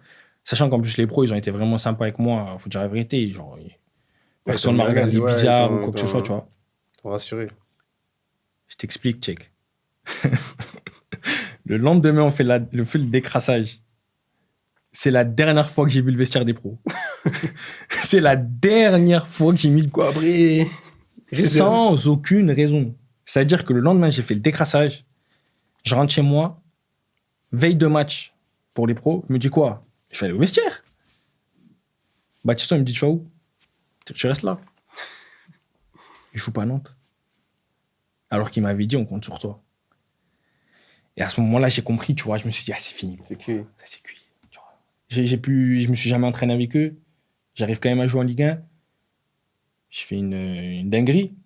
Non, mais c'est là que tu te rends compte que non, le milieu, c'est difficile. C'est difficile. C'est trop dur. Mentalement, c'est dur. Mais j'ai pas lâché, tu vois. J'ai pas lâché. Et je m'en souviens, à cette période-là, j'avais joué, c'était, on va dire, octobre-novembre, comme avec Toulouse. Ouais, donc du coup, après, la saison, elle est encore longue. La saison est encore longue. On est en N2. En N2, ça se passe pas très bien, les résultats. Okay. Parce qu'on est une équipe très, très jeune. On a beaucoup de joueurs qui étaient là en 19, qui étaient en 19 deuxième année l'année d'avant. Et là, on se retrouve en N2. Et N2, N3, c'est pas du tout pareil. Hein. On était dans la poule vers Paris, là, Fleury, tout ça, là, Romorantin. Je crois qu'on était dans la même poule. Moi, j'étais à Bergerac à cette époque. Je crois qu'on était dans la Bergerac, même poule. Oui, forcément, parce que Bergerac-Bordeaux, c'est à côté. On était dans la même poule. Et cette année-là, on descend, d'ailleurs, en N2. Ça, c'est l'année, pour resituer, ça, c'est 2015, 2016. Ouais, 2015-2016. Et du coup, j'en reviens après le match. Du coup, je reste je reste avec le groupe de la réserve et tout. Je reste avec la réserve. Et Baptiston, on va venir à lui. Parce que lui, je m'en souviendrai. Franchement, je dis son nom entre guillemets, mais. Après, on est là pour dire les vérités. On est là pour dire les vérités. En fait, à Bordeaux, ce qu'il faut savoir, c'est qu'en réserve, il y avait Baptiston comme premier coach. Il y avait Sébastien Bagné qui était à Ajaccio, qui a signé à Bordeaux juste avant moi. Du coup, c'est pour ça qu'il fallait retenir son nom. Et lui, il a poussé pour aussi que Bordeaux me signe parce que ça s'est bien passé. Et ensuite, tu avais Marius Trésor. Okay. Marius Trésor, il était plus dans le style de proche des joueurs, tu vois. Franchement, un mec en or. Sébastien, il était plus vraiment coach adjoint. Et Baptiston, il ne servait à rien. Ok. Clairement, il ne servait à rien. Tactiquement, faible. Parle que de son passé. Ouais. Voilà, l'équipe de France, ouais, si, tu vois. Et c'est tout à son honneur, parce qu'il a une... Ouais, il a une vraie carrière. Il a une vraie carrière, mais je pense que le choc qu'il a pris, là, je crois, en Coupe d'Europe, là, en demi-finale, ça lui est resté. Ouais, ça lui est resté, je pense. Je pense que ça lui est resté. Je m'explique pourquoi je te dis ça lui est resté, parce que, mon souvenir, on arrive en novembre, et je vais le voir dans son bureau, tu vois. Je vais le voir dans son bureau, et je lui dis, écoutez, coach, j'aimerais avoir votre aval par rapport aux vacances. Okay. Il me dit comment ça et tout. Je dis, je sais qu'on reprend le 1er janvier, mais moi, j'aimerais bien partir en vacances parce que j'étais déjà marié religieusement, mais je voulais faire ma demande à ma femme pour une vraie demande, tu vois. Et je lui dis, par contre, est-ce que je pourrais au moins avoir un jour de plus, genre reprendre le 2? Il me dit, oui, pas de souci. Il me dit, pas de souci, il n'y a pas de problème. Je respecte et tout. Vas-y, c'est qu'un jour, en plus, le 1er jour, on fait rien. Il dit, ok, merci beaucoup et tout. Ça se passe et tout. Maintenant, en décembre, je vais en vacances. Normal, tu vois. Je reviens le 2. Mais je reviens le 2 en mode normal, tu vois. Genre, il m'a dit c'était bon. Je vois parce qu'à Bordeaux, quand tu arrives au vestiaire, tu passes devant le bureau des coachs. C'est-à-dire, il voit qui est en retard, qui est truc, bref. Je passe devant son bureau et je vais lui dire bonjour. Et dans le bureau, il y a tout le monde. Il y a lui, Sébastien, Marius Trésor. Non, Marius, il n'était pas là, pardon. Sébastien, et il y avait le coach des 19. Et à ce moment-là, quand je lui avais posé la question pour les vacances, Sébastien était là, le coach adjoint. Donc, il était témoin de, tu vois. Je rentre dans le vestiaire, je sors la main. Salut, check, ça va, tu vois, genre. Il me dit, t'étais où hier? Je dis, pardon? Il me dit, oui, hier, c'était la reprise, t'étais où? T'étais pas là? Je dis, ben, on s'était mis d'accord que je pouvais avoir un jour de plus, etc. Même le coach adjoint il était témoin. Le coach adjoint, tu vois, il dit rien, mais je vois qu'il baisse les yeux, tu vois. Il s'enfonce dans son siège, genre, en gros, me mets pas dedans, je suis pas dedans. Alors qu'il était témoin. Il me dit, mais moi, je t'ai jamais donné mon aval pour un jour de plus. Je te promets, Tchèque, que la première réaction que j'ai eue quand il m'a dit ça, je lui ai dit, c'est une blague.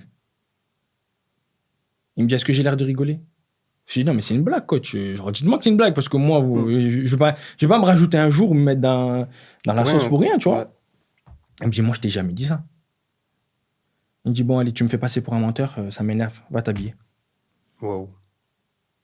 Moi, je suis sanguin un peu, tu vois. Je dis, ok, vas-y, dis rien. Je vais m'habiller, on va à l'entraînement, 5 minutes. 5 minutes.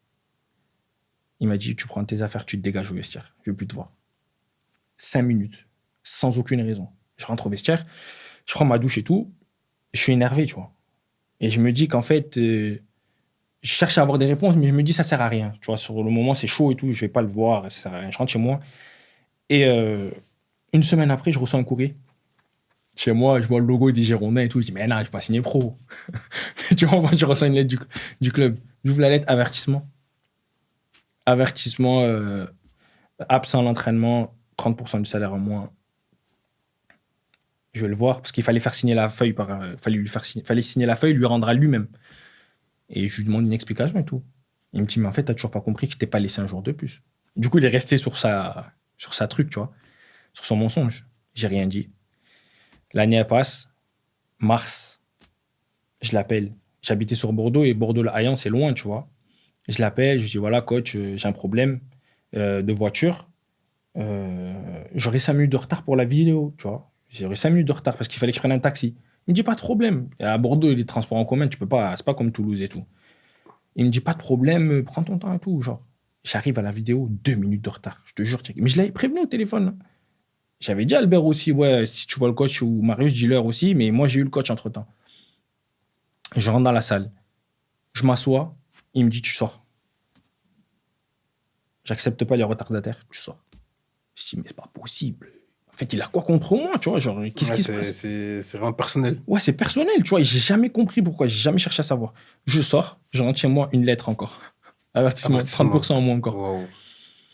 Du coup, je vais le voir, je dis, c'est quoi le problème? Il y a un souci? Il me dit, non, j'ai pas de souci. Il commence à mélanger. Oui, ma femme, elle est algérienne aussi. Mais moi, je t'ai jamais amené dans ce terrain-là, tu vois. Tu vois ce que je veux te dire ou pas?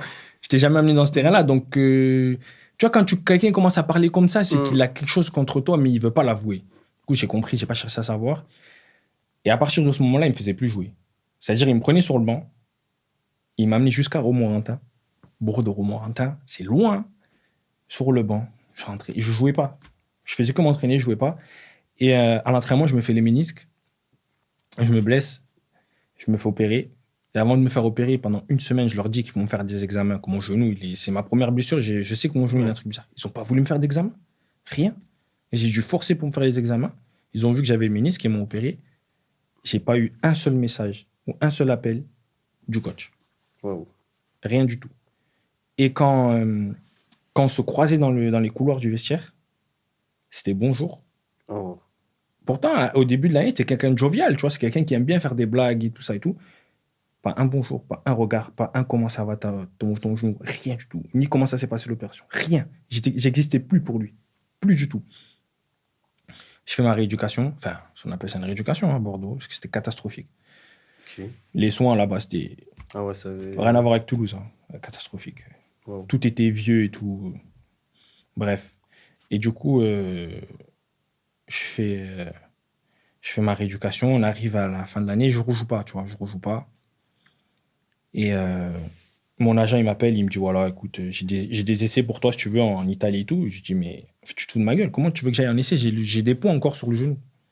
Ça veut dire qu'en gros, j'ai un coach qui me ment, j'ai un agent, entre guillemets, qui se fout de ma gueule, tu vois. Je me retrouve dans une impasse. Le même agent qui à Toulouse, tu disais. En fait, c'est la même personne, mais qui travaillait avec un autre collaborateur. Tu vois. Ok. Et ce deuxième collaborateur, il commence à. Tu vois, il me dit, ouais, est-ce que tu peux faire des essais et tout? Ouais, il est pas concentré. T'es pas concentré, j'ai des points. Il me dit, oui, mais genre, c'est rien en fait. C'est rien, vas-y, tu peux aller. Genre, non, je vais pas aller quelque part parce que tu as décidé que j'aille là-bas pour me dire, voilà, je t'ai trouvé un truc, si ça s'est pas fait, c'est ta faute. Tu vois? Non, j'ai des points, je veux pas. Non, t'es pas apte à. Soit tu signes directement, soit c'est moi. Du coup, il y a la réunion de fin d'année là. Tu sais, pour savoir si t'es gardé ou pas. Je te promets, elle a duré 10 secondes. Je rentre dans le bureau, je serre la main à tout le monde, je m'assois. Ils me disent, voilà, Elias, on veut te garder encore un an amateur. Dans ma tête, je dis, c'est une blague. Dès qu'ils me disent ça, je me lève. Et je dis, non, merci, bonne saison à vous l'année prochaine. Je te promets, tu as 10 secondes. Et je m'en souviens, les gens étaient choqués parce qu'on faisait tous la queue dehors. Tu vois, genre devant les bureaux à Bordeaux, c'était comme ça. Genre, on était 4-5, on veut dire entre 13h et 14h, il y en a 4-5 qui est passé. C'est-à-dire, on arrivait tous en même temps. Je suis rentré et celui qui était après moi, je lui ai dit, t'inquiète pas, c'est toi le prochain, tu vois, ça va être très rapide. 10 secondes. J'ai dit non, ça va aller. J'ai serré la main, je suis sorti. Depuis ce jour, j'ai plus entendu parler de lui, je l'ai plus jamais revu. Et c'est là, après, où je fais ma rééducation tout seul. Je reste à Bordeaux quand même, tu vois.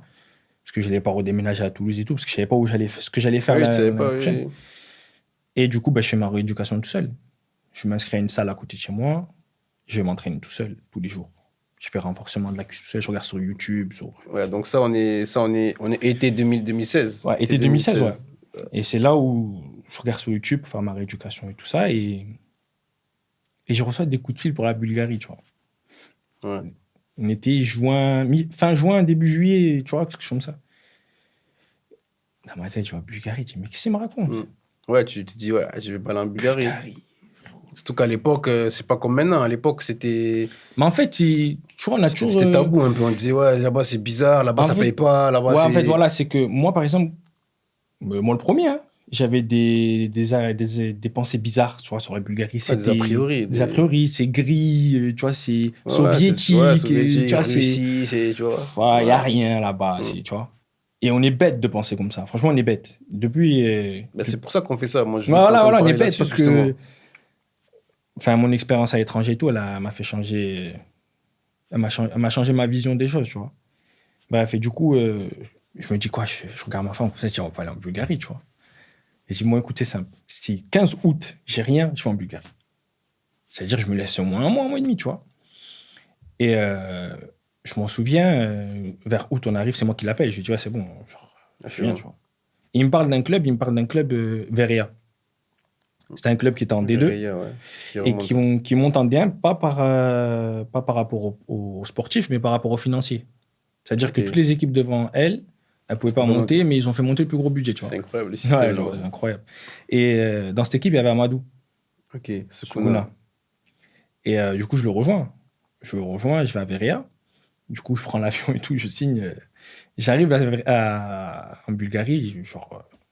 Au début, je ne me concentre pas sur le pays, tu vois. Je me concentre sur vraiment, il faut que je signe et voilà. Je signe mon contrat, je vais à l'hôtel, l'agent, il m'appelle. Il me dit, écoute, tu me signes un mandat. On travaille ensemble maintenant. Si tu ne me signes pas ce mandat, j'annule le contrat. Ah ouais, pour moi, c'était mon premier contrat pro. Tu vois, les gens, ils se disent, ouais, il a signé pro en Bulgarie. Mais c'est un contrat pro. C'est un contrat pro. Tu vois, c'est un contrat pro parce que ça aboutit à beaucoup de choses après. Bien sûr. Et du coup, je lui ai dit, bah, écoute, moi, je t'ai dit que je ne travaille pas avec ce qui s'est passé à Bordeaux et Toulouse, sachant que j'étais toujours avec les agents en question, là, quand je signais en Bulgarie. Sauf que j'avais plus de son de cloche. J'avais plus rien. Je les appelais, ils me répondaient pas. Moi, j'ai serré, c'est pour ça que je suis allé en Bulgarie. Je les appelle, ils me répondent pas. Et j'envoie des messages, ils me répondent pas, tu vois. Ah non, franchement, ça, c'est les moments durs. C'est les moments durs. Et du coup, je vais en Bulgarie, je signe. L'agent qui m'a amené en Bulgarie, il me dit, voilà, il me faut un mandat maintenant, tu me 10% par mois, je sais pas quoi. Je lui dis, écoute, moi, je travaille à la parole. Je signe pas de contrat, rien du tout. Il me dit, ok, ben j'annule le contrat avec le club. Moi, dans ma tête, je dis quoi? Je vais au bluff, hein. Je veux pas qu'il le fasse, mais je vais au bluff. Il dit, ben écoute, ben annule-le. Je prends mes affaires ce soir, je prends mon taxi tout seul et mon avion. Et je rentre chez moi. Il me dit, ok. Il me raccroche au nez. Je dis, oh là là, dinguerie. J'aurais pas dû faire ça, tu vois. Parce que j'ai fait ça au bluff. Il me rappelle 1 heure après, il me dit, bon, écoute, c'est bon. Ok, frère. Il parle comme ça, lui. Ok, frère, c'est bon, on fait comme ça et tout. Je te fais confiance. Parce que tu m'as fait confiance pour venir en Bulgarie quand même. Moi, je te fais confiance aussi. Du coup, ça commence comme ça. Je crois que je commence 1 semaine après, je commence. Ok. Je joue mon premier match. Ça se passe super bien. Premier match titulaire, je joue à domicile contre une grosse équipe, Botev Plovdiv. Je m'en souviendrai toujours ma première. Ça se passe super bien. Les coachs, ils sont surpris, tu vois. Ils sont ravis de m'avoir et tout. Et de là, mon téléphone, il sonne. Toute la France. Enfin, entre guillemets, tu vois. L'agent en question qui donnait plus de son, plus d'image. Mais qu'est-ce que t'es parti faire là-bas? J'avais des projets pour toi. Alors que t'as pas donné l'heure pendant plus d'1 mois. Je lui ai dit, mais pendant plus d'1 mois, j'ai pas de nouvelles de toi. Ah, mais j'ai eu une galère avec la famille. Ah, mais j'étais en vacances. Là, tu Ah, te mais... excuses. Moi, je te demande rien de toute l'année. La seule fois où je te demande quelque chose, c'est de me trouver un club. Je t'ai jamais demandé de quoi que ce soit. Je t'ai même pas demandé un truc que tous les mecs du centre demandent, c'est de me faire sponsoriser. Je t'ai jamais demandé un truc, tu vois, genre jamais. Non, mais ça, c'est bien que tu en parles parce que quand tu es en formation, il y a la course des agents. Ouais. On t'appelle ici, on t'appelle là. Et au final, c'est bien que tu dises que quand c'est le moment où tu as besoin de lui, Bah oui, ben, il n'est pas là. il est pas là. Et en plus de ça, faut savoir que ces gens-là, ils avaient beaucoup de joueurs et des gros noms. Et quand tu es au centre, tu es jeune, Mais tu t'es attiré dis, par ça. tu dis, ouais, lui, il a des gros noms, donc il faut que j'aille avec lui. Sûr, il va me trouver un club. Mais c'est pas forcément le cas. Il faut Oui. trouver une personne qui a confiance en toi, qui connaît tes qualités, qui connaît la personne, déjà l'homme que tu es ou même le jeune joueur que tu es, qui connaît bien ta famille, tu peux avancer avec lui, tu vois. Parce que déjà, il aura peur de ne pas réussir à te trouver quelque chose. Et il aura peur aussi de décevoir ta famille, tu vois. Oui, c'est important. Parce que les gens, ce qu'ils savent pas, c'est que quand une famille a confié leur fils à un agent ou quoi que ce soit, cette personne-là, elle fait partie de la famille dorénavant. C'est clair, Tu vois. Clair. Moi, si demain je suis agent et que j'ai un joueur, je sais que je peux pas le décevoir. Je peux pas décevoir mon joueur, mais je peux pas décevoir aussi sa famille. Non, en tous les cas, tu fais tout pour réussir. Tu vois. Voilà. Après, malheureusement, c'est des humains. Après, hein, quand tu je peux dis pas tout décevoir, c'est-à-dire, en gros, les regarder droit dans les yeux, leur dire voilà, Voilà. Là, j'ai fait mon maximum. Franchement, je suis Voilà, désolé. pas esquiver les appels. Mais pas ne pas répondre ou que ce Voilà, soit. bah tu vois. oui. Et à partir de ce moment-là, tout le monde m'appelle. Ouais, t'es parti faire quoi en Bulgarie? Même des joueurs, hein, ouais, t'es parti faire quoi en Bulgarie? Truc, nanana. Bref, 1 semaine après, le club veut me prolonger. Une semaine, 10 jours, je suis là. Au bout d'une semaine, incroyable. Parce que j'avais signé qu'1 an, en fait. Ok. Et eux s'attendaient pas à ce que je sois, entre guillemets, prêt aussi rapidement ou que j'ai le niveau aussi rapidement, tu vois. Parce qu'ils se sont dit, ouais, il a joué qu'en réserve, voilà, quoi. Et du coup, ils veulent me prolonger. Mais je leur dis, c'est trop tôt, 1 semaine, 10 jours, tu vois. Genre, même moi, je connais pas bien la ville, je connais pas bien le club et tout ça, tu vois. Même s'il y avait Amadou qui était là et que, grâce à lui, genre, il m'a bien intégré au club et... Genre, c'est beaucoup plus facile quand tu connais quelqu'un, tu vois. Même il avait parlé de moi au coach, donc ça a facilité les choses. Du coup, ben, je fais 6 mois. Les 6 premiers mois, ça se passe super bien du côté d'Amadou, il fait que marquer. Et il part. Par Levski, un gros club en Bulgarie. Levski Sofia. Levski Sofia, voilà. Moi, je me retrouve tout seul. Alors qu'on parlait français tout le temps, tous les deux, ou on parlait anglais, tu vois. J'avais pas vraiment appris la langue. La langue, je l'avais appris... J'avais appris vraiment les mots sur le terrain, tu vois. Ouais. À droite, à gauche, ça vient seul et tout. Et en décembre, les problèmes de paiement commencent. On a 1 mois de retard. On part en vacances en décembre, on n'est pas payé. Moi, je suis en France, je vois que j'ai pas été payé, tu vois. C'est dur, ça. On me pose la question. On reprend en janvier, on va en stage, on n'est toujours pas payé. On est fin janvier, tu vois, ça commence à faire 2 mois. Et ils veulent me prolonger quand même encore. Et je leur dis que... Moi, ça ne me dérange pas d'être prolongé, mais par contre, il faut régler les problèmes de paiement, tu vois. Et il m'avait promis aussi une revalorisation salariale, etc. Je leur dis, bon, écoutez, on finit le stage et quand on rentre en Bulgarie, on se voit autour d'une table et voilà, tu vois. On en discute. On arrive en Bulgarie et tout. Et je vais rencontrer le président Sofia, à la capitale, dans son bureau. Je rentre dans son bureau, comme si tu vois, on est assis, toi et moi. Sauf qu'il y a un joueur qui vient de signer. En fait, je rentre dans le bureau et je vois un joueur en train de signer. Un Français. Toi. Non, il était juste avant moi, tu vois. Mais je rentre dans le bureau, moi j'ai rendez-vous avec lui. Je rentre, je vois, il est en train de signer. Il est en train de limite prendre sa photo. Tu vois, et moi je suis là, genre limite, je peux voir combien il touche, je peux voir ses chiffres, je peux tout voir. C'est du jamais vu, tu vois. C'est incroyable. Et après, il me dit, ouais, assieds-toi, Elias, et tout. Voilà, je te présente le nouveau joueur, c'est un Français, tu vas l'aider et tout. Je dis, ouais, pas de problème, tu vois. Et genre, comme on m'a aidé, j'aiderai, tu vois. Et il me dit, bon, voilà, on discute ton contrat. Je dis, pardon? Avec On le va gars à côté. on va pas discuter avec lui. Tu vois? On va pas discuter avec lui. Je lui ai dit, je t'aime bien, enfin, je t'aime bien, genre, je te respecte et tout, mais on peut pas, tu vois, on peut pas discuter face à face. Tu vois, c'est des choses privées. Il me dit, ouais, je comprends. C'est le joueur, hein. Il me dit, ouais, je comprends et tout, t'inquiète pas, je sors et tout. Genre, il a compris de lui-même, tu vois, il est sorti. Et il y a le coach et tout, et le président me dit, bon, écoute, les plans, ils ont changé. Ce qu'on t'a proposé verbalement, ça sera pas possible parce que, en gros, on veut te challenger à aller chercher des bonus, tu vois. Mais ce qu'il faut savoir, c'est que les bonus, c'est pas du concret, tu vois. Les bonus, c'est ce qui tue le joueur. Et on te fait croire que le club, il va te donner ça, mais au final, il va pas te donner. Oui, parce qu'en fait, il y a beaucoup de choses qui peuvent Il y arriver. a beaucoup de facteurs. Il y a même des trucs, tu peux avoir des primes si tu joues 15 matchs. Mais Ouais, ok, mais- tu joues 14 matchs, si le club ne veut pas payer, ils te font pas jouer le 15e Ouais, match, tu vois. ça, clairement. Tu comprends? Du coup, je lui dis non, mais c'est pas ce qu'on avait prévu. Parce qu'on avait convenu, rien du tout. Et l'agent à côté, il me dit vas-y, on signe et tout. Je lui dis non, viens, on va discuter dehors. On sort, et je lui dis mais jamais de ma vie, je vais signer ça. Jamais de ma vie. Moi, je veux une revalorisation. Ça veut dire que tout ce que je fais sur le terrain, ça sert à rien. Donc non, ça m'intéresse pas, tu vois. Il me dit ok, c'est bon, écoute, on va leur dire que tu patientes, toi de ton côté réfléchis, etc. Tu vois. On rentre, je leur dis je vais réfléchir et tout. J'essaie de gagner du temps, tu vois. Mhm. J'arrive à gagner 2 semaines, 3 semaines et je sens qu'ils commencent à perdre patience. Et entre-temps, ils n'ont toujours pas payé. Ok. C'est-à-dire que depuis décembre, ils ne savaient pas payer. Et du coup, le président, il dit bon, écoute, j'annule l'offre à Elias, parce qu'en gros, il se fout de moi. Il ne remet plus un pied sur le terrain, mis à part pour l'entraînement, et il ne joue plus de match. Oh. Tu vois, il ne joue plus de match. Ah, c'est Et, décembre, janvier 2017. Quoi. C'était janvier 2017. Non, février 2017. Ouais. Février 2017. Maintenant, février 2017 jusqu'à mars, je ne joue pas. Mars, les joueurs, ils reçoivent leur salaire. Ils reçoivent tous les, tu sais, les retards, là. Et toi, tu reçois rien. Moi, je reçois rien. Wow. Je dis, mais c'est une blague. Ils ne voulaient plus me payer. Sauf qu'en mars, ils n'avaient pas de résultat. Le coach, il me refait jouer. Il me refait jouer et tout. Je rejoue.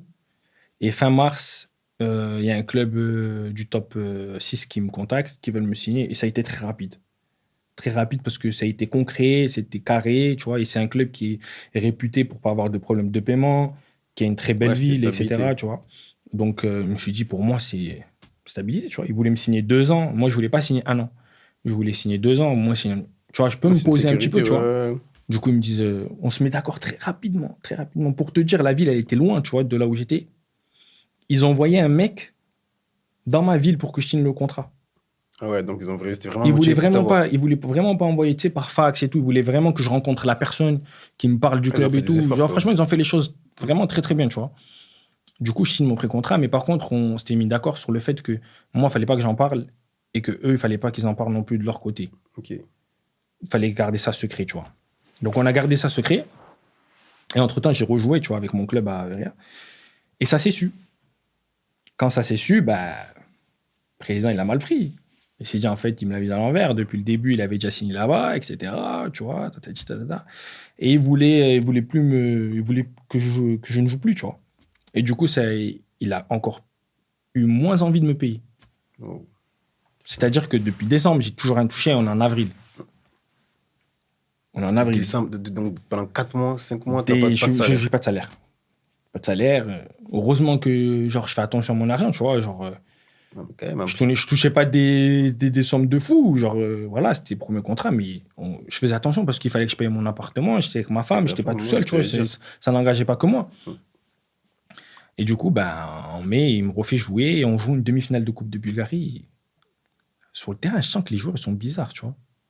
Je sais pas comment l'expliquer, mais on n'était pas payé pendant des mois, tu vois. Mais malgré ça, on arrive à atteindre une demi-finale de Coupe de Bulgarie et en championnat, on est très bien placé, tu vois. On est bien placé pour jouer les places européennes. On va comprendre, alors qu'on n'est pas payé et tout ça. Et sauf que la demi-finale, on la joue et je sens que c'est bizarre, tu vois. C'est bizarre. L'équipe, elle est là. Ouais. Mais c'est une équipe qu'on maîtrise d'habitude, tu vois. Malgré qu'ils soient au classement, ils sont meilleurs que nous tous, mais on maîtrise, tu vois. C'est des équipes, des fois, tu sens que tu es bien avec 95e minute. Il y a un mec, il balaye le joueur adverse dans la surface. Il n'y a pas de raison. Genre, il reçoit un ballon long dans la surface, il contrôle le mec dans la poitrine, contrôle de la poitrine dans la surface. Il peut rien faire, tu vois. Il est dos au but. C'est la dernière seconde, check. Hein. Il est derrière lui comme ça. Il vient de derrière du point de penalty en sprint. Il lui met une balayette. Penalty. Il marque 1-0. Et c'est match aller-retour, les matchs de coupe demi-finale. Je trouvais ça bizarre, tu vois. Sachant que les joueurs, après, dans le vestiaire, ils lui ont rien dit. Ils ont quand même mis de la musique comme si on avait gagné. Ils étaient normaux, tu vois. J'ai dit, mais c'est pas possible. Et le mercredi, on les rejoint en championnat et il fallait qu'on gagne contre eux pour qu'on fasse la finale des playoffs contre le Levski Sofia pour l'Europa League. Mercredi, on va chez eux, on les bat, je crois, 3-4-0 sans forcer. C'est pas possible. Genre, et c'était la même équipe qu'en coupe. Hein. Ils n'ont pas fait tourner ou quoi que ce soit. C'est bizarre. Et le samedi, on rejoue c'est-à-dire on a joué 3 fois contre eux dans la même semaine. Le samedi, on joue le match retour et on perd. Mais dans des circonstances bizarres, tu vois. Et en fait, c'est là où je me suis rendu compte que les joueurs, ils ont dit qu'ils ne voulaient pas me mettre dans la boucle par rapport à ça et tout ça. Qu'en gros, c'était un match arrangé. Que nous, en gros, les présidents, ils se sont entendus que lui, moi, je préfère jouer la finale de coupe et moi, je préfère jouer la finale des playoffs. Ouais, donc c'était comme ça. Parce que la finale de coupe, le vainqueur, en plus, il va en préliminaire de Ligue des Champions ou Europa League, tu vois. Okay. Donc, nous deux, on est gagnants en soi, tu vois. Wow. Nous deux, on est gagnants. Oh, putain, non, mais c'est fort ce que tu dis là. C'est des choses qui doivent être particulières. C'est particulier parce que, entre guillemets, pour nous, Européens, non, mais on ne connaît pas les problèmes de paiement de retard. Oui. On ne connaît pas un peu l'espèce de corruption, l'arrangement des matchs, etc. On ne connaît pas, nous, on est innocents par rapport à ça. Bien sûr. On est des enfants à côté. Mais pour eux, c'est normal. Totalement normal. Ouais, c'est incroyable. Et du coup, tu arrives à Arda, c'est ça? Non, après Verea, il y a la finale des tours préliminaires, là, enfin des playoffs, contre le Levski. Et à ce moment-là, je suis appelé en sélection. Ah, c'est ce que j'allais dire. Pour la première fois. T'es appelé en sélection. Je suis appelé pour la première fois en sélection. J'étais surpris, tu vois. Je ne m'y attendais pas. C'est quand même l'équipe première et tout ça. Je savais un petit peu que j'allais être appelé parce que j'avais des démarches à faire et tout, mais moi, je ne pensais pas qu'il allait le faire, tu vois. Ouais, tu sais que tu es présélectionné, mais peut-être pas voilà, appelé concrètement. Du coup, je fais les papiers et tout, même si j'avais déjà les papiers et tout ça, mais il faut faire le changement de nationalité sportif, parce que j'avais déjà joué en équipe d'enfants jeunes. Mais en gros, je vois que je suis appelé, je suis convoqué. Choqué. Sauf que la convocation, le premier jour, il arrive en même temps que la finale. En soi, la finale, je peux la jouer et après aller en sélection. Ouais. Mais c'était ma revanche à moi. Ça, tu voulais pas voir le coach, écoute-moi bien. C'est la première fois de ma vie que je suis sélectionné. Les matchs de finale de play-off, peut-être que je pourrais en rejouer. Mais ça, je peux pas refuser et j'aurais arrivé en retard. J'aurais pu tu vois, jouer la finale, ça aurait rien changé par rapport à la sélection. Mais dans ma tête, je me serais dit, peut-être je peux me blesser, je peux me truc, tu vois. Ouais, non, pour toi, la sélection, c'est le Graal. Bah oui, c'est le Graal. Mais c'était quelque chose que je pensais jamais toucher, tu vois. Sachant qu'en plus, ça, je suis en Bulgarie. Les gens, ils m'ont pris pour un fou en début d'année. Au final, je fais une très bonne année. Je signe déjà dans mon club, tu vois. Ça crédibilise ton arrivée en Bulgarie, ton choix, quoi. C'est ça. Ouais. Et après, du coup, je dis au coach, je joue pas la finale. C'était ma revanche. Je dis, tu peux appeler le président, mais tu vas pas me payer, je joue pas la finale. Moi, tu vois, de toute façon, il m'a pas payé depuis décembre, donc ça n'a rien changé. Tu vois. Et du coup, tu pars en sélection. Du coup, je pars en sélection et entre-temps, j'appelle un avocat un avocat bulgare et j'appelle l'UNFP aussi en France pour qu'il puisse m'aider à récupérer mes salaires parce que j'ai un contrat. Donc, tu n'avais pas été payé depuis 6 mois. Voilà. Du coup, je fais les démarches, etc. Et ça a pris 1 an. Et tout. Et 1 an après, j'ai reçu mon argent. Wow. Et du coup, entre-temps, tu vas en sélection. Ça se passe comment l'arrivée en sélection? Même avant l'arrivée en sélection, même d'ailleurs, je me dis, quelle était la réaction? Comment la réaction de ta famille aussi par rapport à ça? Je me dis, la fierté, on connaît la fierté des DZ. Hein. Donc, mais déjà, ça devait être quelque chose. Déjà, au début, avant de l'annoncer à ma famille, il n'y avait que moi et ma femme qui étaient au courant, tu vois. Ok.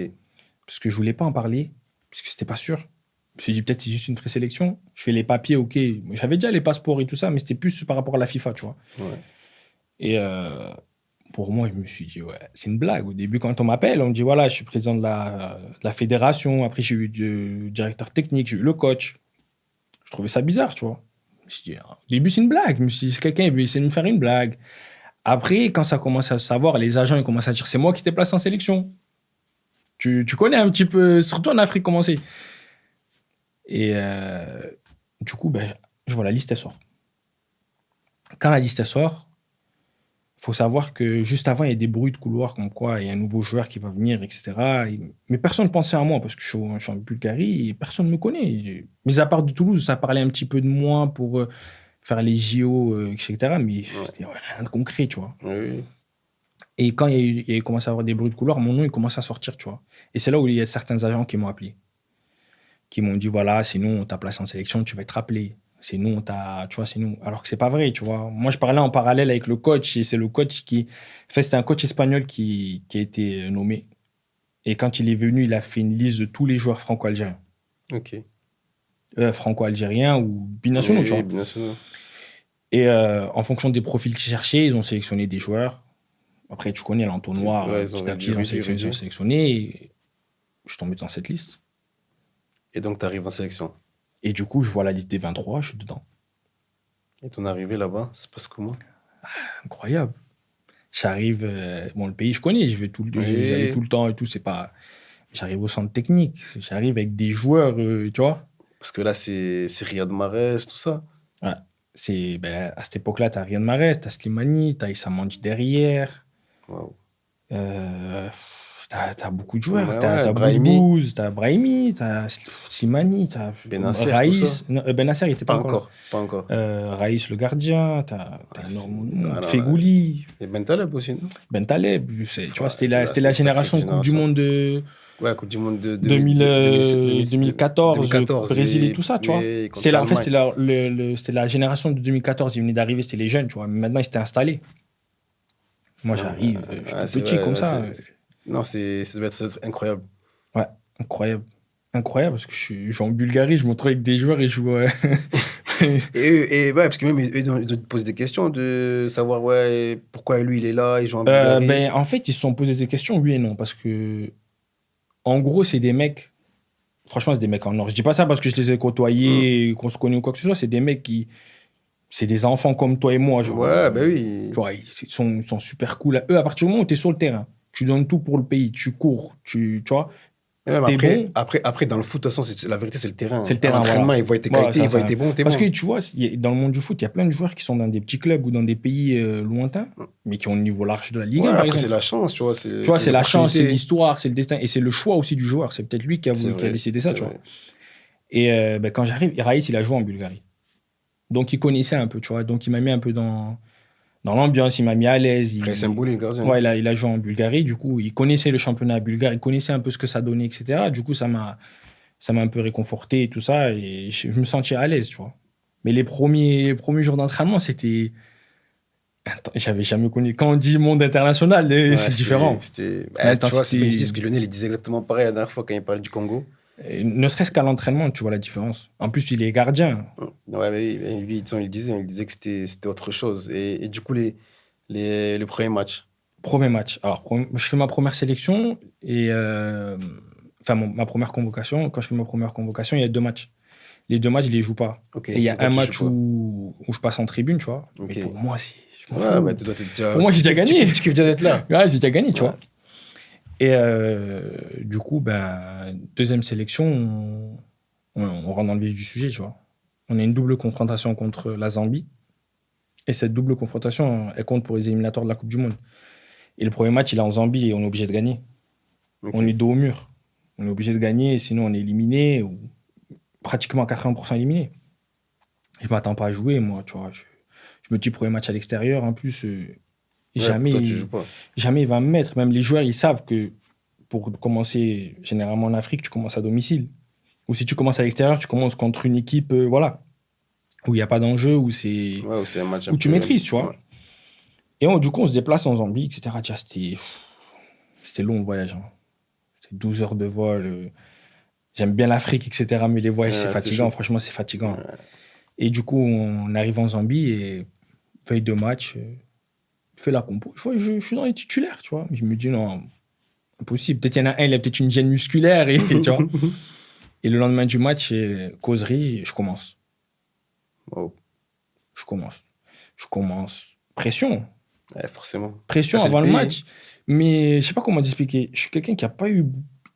Enfin, qui a de la pression, tu vois, mais je me mets pas une boule au Ouais, c'est une bonne ventre, ou je pression. C'est une perds, bonne tu pression. vois. Je me dis, de toute façon, ce qui va arriver, ça va arriver, tu vois. Ça se passe bien, tant mieux, ça se passe mal, voilà, c'est pas grave, c'est le foot. C'est pas ma santé qui est en jeu. Non, mais c'est bien, tu arrives à faire abstraction de cette pression-là. Voilà, c'est ça. Du coup, on commence la causerie et tout, on arrive au stade, 15 heures, plein été. Enfin, c'était l'été un peu en Zambie, c'est 38 degrés, 15 heures, stade plein, je crois qu'il y avait 60, 70 000, hein. Vous êtes là, t'entends rien. Moi, j'ai aucune expérience de l'Afrique. Les 2 matchs qu'on a fait avant dans ma convocation, c'était en Algérie. J'ai pas d'expérience en Ouais. Afrique. On rentre sur le terrain, je vois la pelouse, impossible de jouer, tu vois, impraticable. On s'est entraîné la veille dessus, donc je le connaissais, tu vois. On pouvait pas jouer en une touche ou quoi.